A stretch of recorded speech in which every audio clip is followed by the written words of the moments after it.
Hey there, friends. Let's start with the fact that Portland's in the world headlines around now.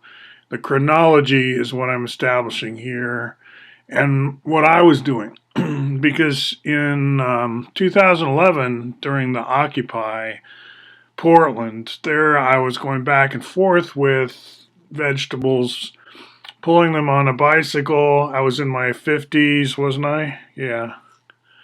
It was a good workout for me. So I was actively supporting the downtown camp. But here there's no camp this time. It's just a nightly event, and there's lots going on, and you can go back and study it when the time comes. Speaking of going back, I've talked about hair, my hair, wild hair, in connection with Back to the Future, the movie, right? There's that kind of wild hair professor who takes our protagonist to the future, right? And I think that's today or yesterday. Anyway, we're somehow that movie should be referenced, and I'll mention the hair too.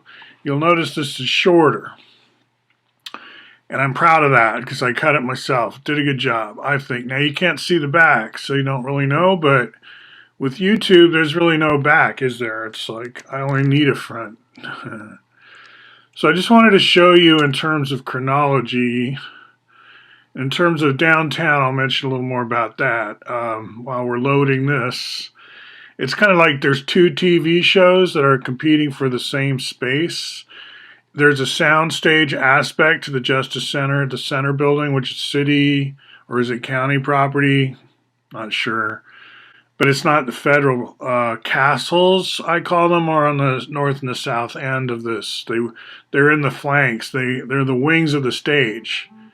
And if the federales, as we're calling them or whatever, these people who came to defend those castles, wow, that took a long time to load. Showing other pictures. They could defend those castles. They're very impregnable, and the fence is fine and all that.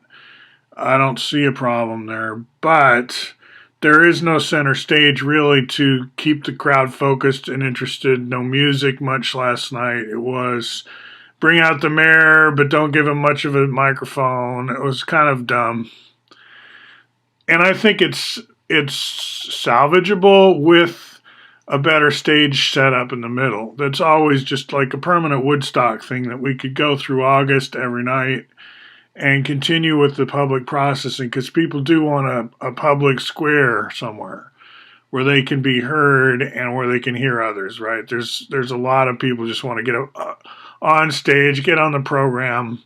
It's a lot like lightning talks at PyCon. Now, I'm not down there. I haven't been watching. I'm taking care of a 91-year-old, as you know. I'm going by the COVID protocols. I'm wearing my mask and I'm not mixing it up with a lot of people like that. But I am on Facebook able to watch the streaming every night. Now, speaking of Facebook, we're back to looking at Dimaxion Carr again. There's some Star Trek references. Basically, I'm a blend of high art, pop culture, and the Bucky Fuller stuff, of course. And my view is school is open, never closed. In fact, when you're having a pandemic and people need to become educated in a hurry, you don't say schools are closing. That's when you open them. But of course, you may close the buildings. But we've had virtual around long enough. We've had desktops, right? We've had all this like cyber language long enough. We don't need to pretend that because we're online that the school is closed. The building is closed or the building is, I'd say, a training ground.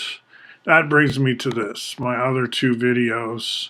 In the interim here, between my last video in this channel and this video, were two other videos that are not by me. They're by Stefan, the magician I call him. And these two videos here in Coffee Shops Network, dated July 17th, 2020, I think are in some ways a breakthrough, especially taken together. They sort of make a standalone unit. So if you're connoisseurs of this whole curriculum, take a look at those two at some point, right? Doesn't matter when, maybe. This stuff is designed to be reorderable. That's part of the point of it all, is that you don't have to look at it. I love this picture, by the way. This is not by me. It's the thing about helping other people get better noticed, or, it's like, wow. Stuff that goes by because of the channels I join are pretty, I call this study owl. Why not?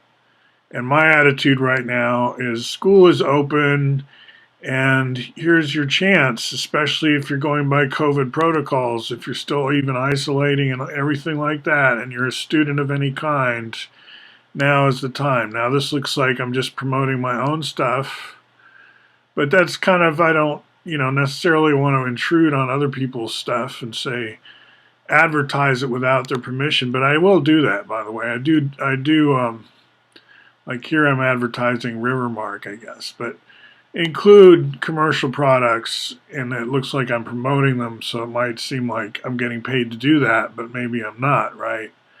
So just because you see me talk about Starbucks or one of those, because even in nonfiction or fiction, you want to add that touch of realism. So fiction authors, science fiction authors, will throw in brand names all over the place just to keep you anchored in a reality they want to construct for you.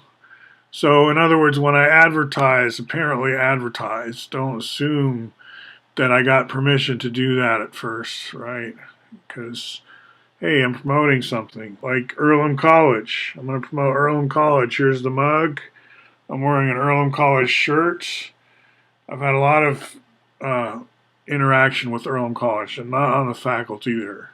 I'm not. But I would love to see, at this point anyway, I would love to see this Bucky stuff that I'm doing on this channel disseminating through the Quaker schools more explicitly, and that, you can bet, is something I've been working on, and you can find evidence of my doings. By the way, I'll end on, remember Jupiter Lab.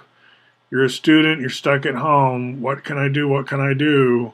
High school level, say, even middle school if you're feeling up to it. This is like pre-college or college, but this is a high school level thing where you just get these notebooks going. And I have the notebooks over on the left with the pictures.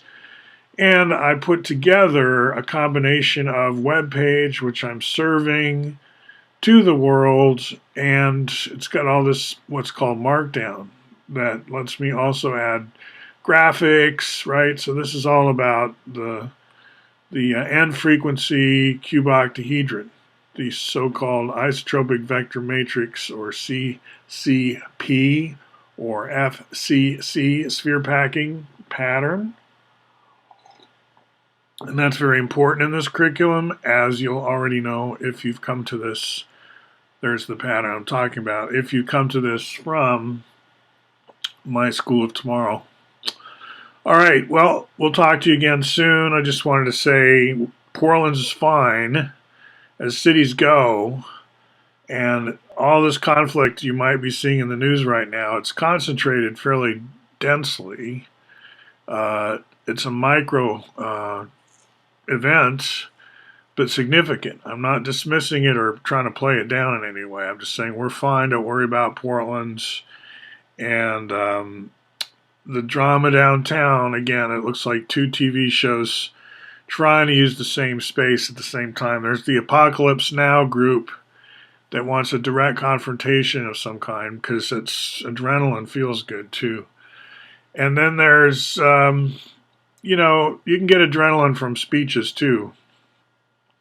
I'm not saying that one group is all the adrenaline, right, or testosterone or whatever hormone, but there is, I think, a chemical difference between the two, and we can talk about that someday. But again, I'm kind of armchairing it, not any closely knit with anybody down there, so I wish them the best, and I'll talk to you again soon, okay?